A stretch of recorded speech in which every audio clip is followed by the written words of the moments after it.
എങ്കിൽ പോലും നിങ്ങൾ പഠിക്കുകയാണെങ്കിൽ നിങ്ങൾക്ക് നല്ലൊരു മാർക്ക് സ്കോർ ചെയ്യാൻ പറ്റും. കാരണം ടെക്സ്റ്റ് ബുക്കിന്റെ ഡയറക്റ്റ് ക്വസ്റ്റ്യൻസ് ആണ് ഓരോ ചാപ്റ്ററിനെ ബേസ് ചെയ്ത് വരുന്നത്. അപ്പൊ നല്ല ഒരു പുസ്തകം അതായത് ഒരു ചാപ്റ്ററിനെ ബേസ് ചെയ്ത് നല്ലൊരു നോളജ് ഉള്ള കുട്ടിക്ക് നല്ല രീതിയിൽ മാർക്ക് സ്കോർ ചെയ്യാനായിട്ട് സാധിക്കും കേട്ടോ. അപ്പൊ എന്തായാലും കഴിഞ്ഞത് കഴിഞ്ഞു. ഇനി അതിനെക്കുറിച്ച് ചിന്തിച്ചുകൊണ്ടിരിക്കേണ്ട ആവശ്യമില്ല. പാസ്സാകുക ഫെയിൽ ആകുക ഇതൊക്കെ ഓരോ ആളുകളെ ഡിപ്പെൻഡ് ചെയ്തിരിക്കുന്ന കാര്യമാണ്. കുറെയൊക്കെ നമ്മുടെ ഭാഗ്യമാണ്. അപ്പൊ നിങ്ങൾ എക്സാം കഴിഞ്ഞിട്ടുള്ള ആളുകൾ അതിനെക്കുറിച്ച് ചിന്തിച്ചിരിക്കാതെ മുന്നോട്ടുള്ള കാര്യങ്ങളെ കുറിച്ച് ചിന്തിച്ച് നിങ്ങൾ മുമ്പോട്ടുള്ള കാര്യങ്ങൾ ചെയ്യാനായിട്ട് ശ്രമിക്കുക. അതുപോലെ തന്നെ എക്സാമിന് പാസ്സാകാൻ വേണ്ടിയിട്ട് പ്രാർത്ഥിക്കുകയും കൂടെ ചെയ്യുക. എല്ലാവർക്കും നമസ്കാരം. LB അക്കാദമി ഓൺലൈൻ ക്ലാസിന്റെ പുതിയൊരു വീഡിയോയിലേക്ക് എല്ലാവർക്കും സ്വാഗതം. അപ്പോൾ ഇന്ന് വന്നിരിക്കുന്നത് നമ്മുടെ NIOS 2025 ഏപ്രിൽ മാസത്തിലെ പബ്ലിക് എക്സാം എഴുതിക്കൊണ്ടിരിക്കുന്ന SSLC +2 വിദ്യാർത്ഥികൾക്ക് എത്ര മാർക്ക് കിട്ടിയാലാണ് നിങ്ങൾ പാസ്സാകുക എന്നുള്ള വിവരമാണ് ഇന്നത്തെ വീഡിയോയിൽ നമ്മൾ ഉൾക്കൊള്ളിച്ചിരിക്കുന്നത്. സോ വീഡിയോയിലേക്ക് പോകുന്നതിന് മുൻപായിട്ട് നമ്മുടെ ചാനൽ ആദ്യമായിട്ട് ആരെങ്കിലും കാണുന്നവരുണ്ടെങ്കിൽ ചാനൽ ഒന്ന് സബ്സ്ക്രൈബ് ചെയ്യുക, ലൈക്ക് ചെയ്യുക, ദെൻ ഷെയർ ചെയ്യുക. 2026 ഏപ്രിൽ ബാച്ചിലേക്കുള്ള SSLC +2 കോഴ്സുകളിലേക്കുള്ള admission LB academy online class നടന്നുകൊണ്ടിരിക്കുന്നു.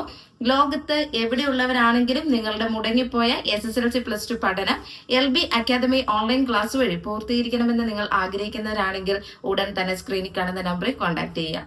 അപ്പൊ നമുക്ക് കാര്യങ്ങളൊക്കെ കിടക്കാം അല്ലെ. അതായത് NIOS 2025 ഏപ്രിൽ ബാച്ചിലെ പരീക്ഷ എഴുതിക്കൊണ്ടിരിക്കുന്ന SSLC +2 വിദ്യാർത്ഥികൾ നിങ്ങൾ ശ്രദ്ധിക്കുക. നിങ്ങൾക്ക് എത്ര മാർക്ക് കിട്ടിയാലാണ് നിങ്ങൾ പാസ്സാകുക എന്നുള്ളതാണ് പറയാനായിട്ട് പോകുന്നത് കേട്ടോ. അതായത് നമ്മുടെ പബ്ലിക് തിയറി പരീക്ഷയ്ക്ക് അതിന്റെ എഴുത്തു പരീക്ഷയിൽ നിങ്ങൾക്ക് 26 മാർക്കാണ് നിങ്ങൾ വാങ്ങിക്കേണ്ടത്. മനസ്സിലാവുന്നുണ്ടല്ലോ അല്ലെ. നിങ്ങൾ എഴുത്ത് പരീക്ഷയിൽ നിങ്ങൾക്ക് 26 മാർക്കാണ് നിങ്ങൾ വാങ്ങിക്കേണ്ടത്. ബാക്കി വരുന്ന മാർക്ക് എന്ന് പറയുന്നത് നമ്മുടെ അസൈൻമെന്റിൽ നിന്ന് വരുന്നതാണ് കേട്ടോ. അതായത് 26 മാർക്ക് നിങ്ങൾ എഴുതി വാങ്ങിക്കുന്നു, പ്ലസ് അസൈൻമെന്റ് 20-ലാണെന്ന് നമുക്കറിയാം. അപ്പൊ 20-ല് നിങ്ങൾക്ക് ഒരു 7 മാർക്കെങ്കിലും മിനിമം നമ്മുടെ അസൈൻമെന്റിന് പ്രൊജക്റ്റിന് ഉണ്ടായിരിക്കണം. അപ്പൊ ഇത് രണ്ടും കൂടെ ആഡ് ചെയ്തിട്ട്, അതായത് തിയറി പരീക്ഷയ്ക്ക് നിങ്ങൾക്ക് ലഭിച്ചിരിക്കുന്ന 26 മാർക്കും അസൈൻമെന്റിന് നിങ്ങൾക്ക് ലഭിച്ചിരിക്കുന്ന മിനിമം 7 മാർക്കും കൂടെ ആഡ് ചെയ്ത് 33 മാർക്കാണ് ഒരു സബ്ജക്റ്റിന് നമുക്ക് പാസ്സാകാനായിട്ട് വേണ്ടിയിട്ടുള്ള മാർക്ക് എന്ന് പറയുന്നത്. ഇനി ചില വിദ്യാർത്ഥികൾ എന്താണ്, ഈ അസൈൻമെന്റ് പ്രൊജക്ട് ഒന്നും സബ്മിറ്റ് ചെയ്തിട്ടുണ്ടാവില്ല. അങ്ങനെയുള്ള വിദ്യാർത്ഥികളെ ശ്രദ്ധിക്കുക. നിങ്ങൾ എഴുത്തു പരീക്ഷയിൽ തന്നെ എത്ര മാർക്ക് എഴുതി വാങ്ങിക്കണം? 33 മാർക്ക് എഴുതി വാങ്ങിക്കേണ്ടതുണ്ട്. അതായത് അസൈൻമെന്റും പ്രൊജക്റ്റും നമ്മൾ വെച്ചിട്ടില്ല അല്ലെ, സബ്മിറ്റ് ചെയ്തിട്ടില്ല. സോ അസൈൻമെന്റ് പ്രൊജക്റ്റ് നമുക്ക് അവിടെ മാർക്ക് എടുക്കാനായിട്ട് ഇല്ലാത്തത് കൊണ്ട് നിങ്ങൾ എഴുത്തു പരീക്ഷയിൽ തന്നെ നിങ്ങൾക്ക് 33 മാർക്ക് നിങ്ങൾ എഴുതി വാങ്ങിക്കണം. ഇനി നിങ്ങൾ അസൈൻമെന്റ് പ്രൊജക്ട് സബ്മിറ്റ് ചെയ്തിട്ടുള്ള വിദ്യാർത്ഥികളുടെ യാതൊരു കാരണവശാലും ടെൻഷൻ ആവേണ്ട ആവശ്യമില്ല. 26 മാർക്ക് നിങ്ങൾ എഴുതി വാങ്ങിക്കുന്നു. മിനിമം 7 മാർക്കെങ്കിലും അസൈൻമെന്റ് പ്രൊജക്റ്റിന് ഉണ്ടെങ്കിൽ 26 + 7 നമുക്ക് ആഡ് ചെയ്യുമ്പോൾ 33 കിട്ടിയാൽ മതി കേട്ടോ. എന്തായാലും 7 മാർക്കൊന്നും അല്ല, അതിൽ കൂടുതൽ മാർക്ക് നിങ്ങൾക്ക് ഉണ്ടെന്നറിയാം. അപ്പൊ അതനുസരിച്ച് തന്നെ നിങ്ങൾക്ക് നല്ലൊരു പെർസെന്റേജ്, ഇപ്പൊ 20 മാർക്ക് ഒരു സബ്ജക്റ്റിന് കിട്ടിയിട്ടുണ്ടോ? ഇനിയിപ്പോ എഴുത്ത് പരീക്ഷ നിങ്ങൾക്ക് 26 മാർക്കേ കിട്ടിയിട്ടുള്ളൂ, കഷ്ടിച്ച് നിങ്ങൾ തിയറി പരീക്ഷ പാസ്സായിട്ടുള്ളെന്ന് വിചാരിക്കാം. അങ്ങനെയാണെങ്കിൽ 26 ഈ അസൈൻമെന്റിന്റെ 20 ചേർക്കുമ്പോൾ എത്രയുണ്ട്? 46 മാർക്ക് കിട്ടും അല്ലെ. അപ്പൊ നല്ലൊരു മാർക്ക് നിങ്ങൾക്ക് അവിടെ കിട്ടി. അപ്പൊ അങ്ങനെയാണ് നമ്മുടെ മാർക്കിന്റെ കാൽക്കുലേഷൻ വരുന്നത് കേട്ടോ.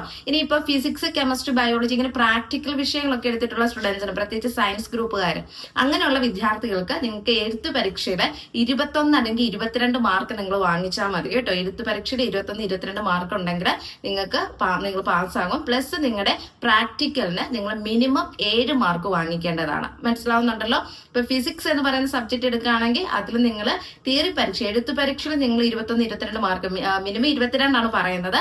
അപ്പൊ 21, 22 മാർക്ക് ഉണ്ടെങ്കിൽ ആ 22 പ്ലസ് നിങ്ങളുടെ പ്രാക്ടിക്കൽ വിഷയം, ഇപ്പൊ പ്രാക്ടിക്കൽ നമുക്ക് ഫിസിക്സിനുണ്ടല്ലേ, ഇപ്പൊ പ്രാക്ടിക്കൽ നിങ്ങൾ സെപ്പറേറ്റ് പാസ് ആവണം. ഒരു 7 മാർക്കെങ്കിലും പ്രാക്ടിക്കൽ ഉണ്ടെങ്കിൽ നിങ്ങൾക്ക് അത് രണ്ടും കൂടെ ആഡ് ചെയ്തിട്ടുള്ള മാർക്കാണ് നമുക്ക് ഇതിൽ വരുന്നത് ഫിസിക്സ് എന്ന് പറയുന്ന അല്ലെങ്കിൽ പ്രാക്ടിക്കൽ ഉള്ള വിഷയത്തിന്റെ മാർക്ക് എന്ന് പറയുന്നത്. അപ്പൊ ആ ഒരു രീതിയിലാണ് ഇതിന്റെ മാർക്ക് ഡിസ്ട്രിബ്യൂഷൻ എന്ന് പറയുന്നത്. അപ്പൊ ആ ഒരു രീതിയിൽ നിങ്ങൾ കാര്യങ്ങൾ മനസ്സിലാക്കി വെക്കുക.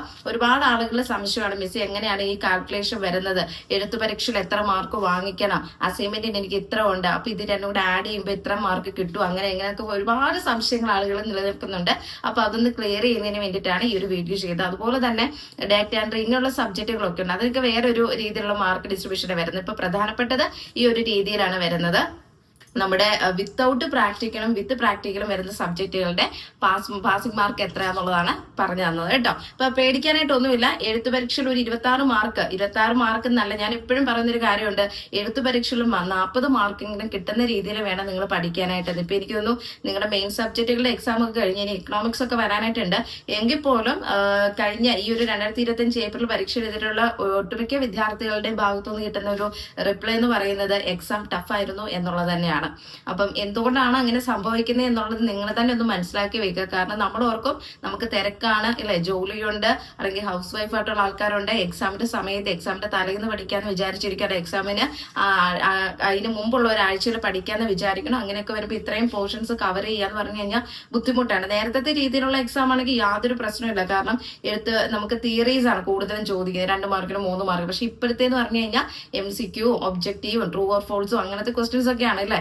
അപ്പൊ അത് നിങ്ങളെ സംബന്ധിച്ച് വളരെ ബുദ്ധിമുട്ടായിട്ടുള്ള രീതിയിൽ തന്നെയുള്ള ക്വസ്റ്റ്യൻ പേപ്പർ ആണ്. പക്ഷെ എങ്കിൽ പോലും നിങ്ങൾ പഠിക്കുകയാണെങ്കിൽ നിങ്ങൾക്ക് നല്ലൊരു മാർക്ക് സ്കോർ ചെയ്യാൻ പറ്റും. കാരണം ടെക്സ്റ്റ് ബുക്കിന്റെ ഡയറക്റ്റ് ക്വസ്റ്റ്യൻസ് ആണ് ഓരോ ചാപ്റ്ററിനെ ബേസ് ചെയ്ത് വരുന്നത്. അപ്പൊ നല്ല ഒരു പുസ്തകം, അതായത് ഒരു ചാപ്റ്ററിനെ ബേസ് ചെയ്ത് നല്ലൊരു നോളജ് ഉള്ള കുട്ടിക്ക് നല്ല രീതിയിൽ മാർക്ക് സ്കോർ ചെയ്യാനായിട്ട് സാധിക്കും കേട്ടോ. അപ്പൊ എന്തായാലും കഴിഞ്ഞത് കഴിഞ്ഞു, ഇനി അതിനെക്കുറിച്ച് ചിന്തിച്ചുകൊണ്ടിരിക്കേണ്ട ആവശ്യമില്ല.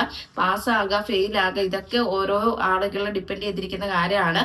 കുറെയൊക്കെ നമ്മുടെ ഭാഗ്യമാണ്. അപ്പൊ നിങ്ങൾ എക്സാം കഴിഞ്ഞിട്ടുള്ള ആളുകൾ അതിനെക്കുറിച്ച് ചിന്തിച്ചിരിക്കാതെ മുന്നോട്ടുള്ള കാര്യങ്ങളെ കുറിച്ച് ചിന്തിച്ച് നിങ്ങൾ മുമ്പോട്ടുള്ള കാര്യങ്ങൾ ചെയ്യാനായിട്ട് ശ്രമിക്കുക. അതുപോലെ തന്നെ എക്സാമിന് പാസ്സാകാൻ വേണ്ടിയിട്ട് പ്രാർത്ഥിക്കുകയും കൂടെ ചെയ്യുക. ഓക്കെ, അപ്പൊ എന്തായാലും റിസൾട്ട് വരുന്ന വരെ നമുക്ക് വെയിറ്റ് ചെയ്യാം. എന്തായാലും എക്സാം കഴിഞ്ഞിട്ടൊന്നുമില്ല, പലരുടെയും എക്സാമുകൾ ഇനി നടന്നുകൊണ്ടിരിക്കുന്നു അല്ലെ. അപ്പൊ അത് മെയ് 19-ാം തീയതി നമ്മുടെ എക്സാമുകൾ അവസാനിക്കത്തുള്ളൂ. എന്തായാലും എക്സാമുകളൊക്കെ അവസാനിച്ച് നല്ലൊരു റിസൾട്ട് നിങ്ങൾക്ക് എല്ലാവർക്കും കിട്ടട്ടെ എന്ന് ആശംസിച്ചുകൊണ്ട് ഇന്നത്തെ വീഡിയോ അവസാനിപ്പിക്കുകയാണ്. പുതിയൊരു വീഡിയോയിൽ കാണാം. അപ്പൊ NOS സംബന്ധിച്ചുള്ള പുതിയ ഇൻഫർമേഷൻസുമായി നെക്സ്റ്റ് വീഡിയോയിൽ കാണാം.